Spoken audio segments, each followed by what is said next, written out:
नमस्कार मित्रों, आज हम जानेंगे कि जप और यज्ञ के समय के वस्त्र कैसे होने चाहिए।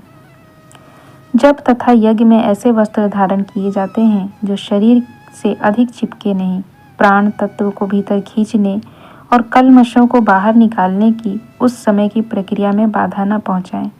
प्राचीन काल में धोती और दुपट्टा दो ही वस्त्र इन प्रयोजनों में काम आते थे। शरीर पर न्यूनतम वस्त्र रहे जो रहे वे ढीले हों, वायु के आवागमन में बाधक न होते हों, वही उपासना के समय धारण करने योग्य माने गए हैं। यज्ञ में यह बात विशेष रूप से ध्यान रखने योग्य है, क्योंकि अग्निहोत्र की उपयोगी ऊर्जा रोम छिद्रों के द्वारा भीतर प्रवेश करती है, त्वचा पर प्रभाव डालती है, उसे गर्मी के भीतर प्रवेश करने या भीतर से भाप, पसीना और साथ ही अनेक प्रकार की अशुद्धियां बाहर निकालती है। यदि कपड़े भारी, मोटे या कसे हुए रहेंगे तो उपरोक्त दोनों ही उद्देश्यों की पूर्ति में कठिनाई पड़ेगी और साधक घाटे में रहेगा। धोती सबसे ढीला वस्त्र है, उससे लज्जा आच्छादन ठीक प्रकार होता है।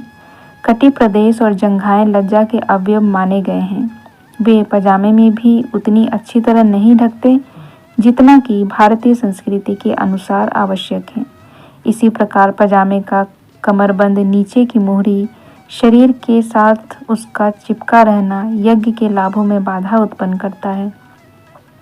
अधिक खुली हवा के आवागमन के अधिक अनुकूल होने के कारण धोती ही अधिक उपयुक्त है।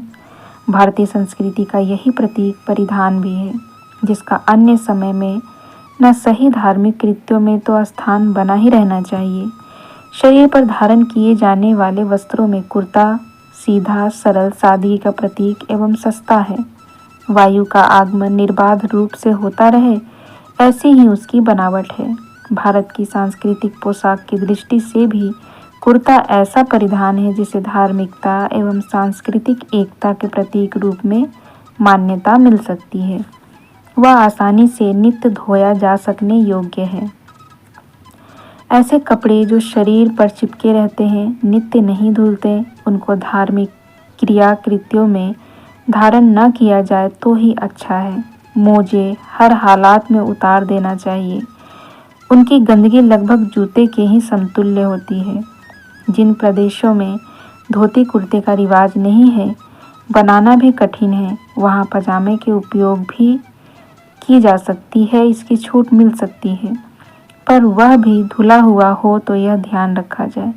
जहाँ आसानी से धोती कुर्ते का प्रबंध हो सकता है, वहाँ तो उसके लिए जोर दिया जाना चाहिए। इस संदर्भ में आलस्य या उपेक्षा न बरतें। कंधे पर पीला दुपट्टा धर्मानुष्ठानों के लिए शास्त्रोक्त परिधान है। जहाँ तक संभव हो, जब साधना, यज्ञ, प्रक्रिया आदि के अवसर पर कंधे पर पीला दुपट्टा रखा जाए। इसमें सांस्कृतिक एकता एवं भावनात्मक समरसत्वता का समावेश है।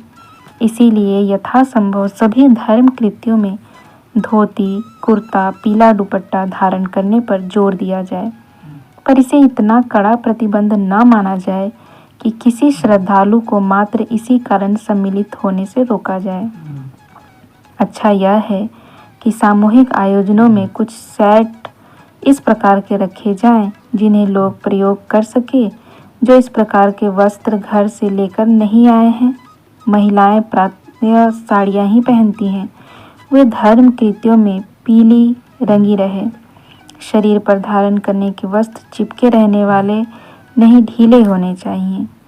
तो ये थे कि जप के समय, यज्ञ के समय हमें किस प्रकार के वस्त्र पहनने चाहिए और कौन से वस्त्र हमारी भारतीय संस्कृति को दर्शाती है और किस रंग के वस्त्र से हमें लाभ प्राप्त होता है। इन सब बातों को हमने आज समझा है, हमने जाना।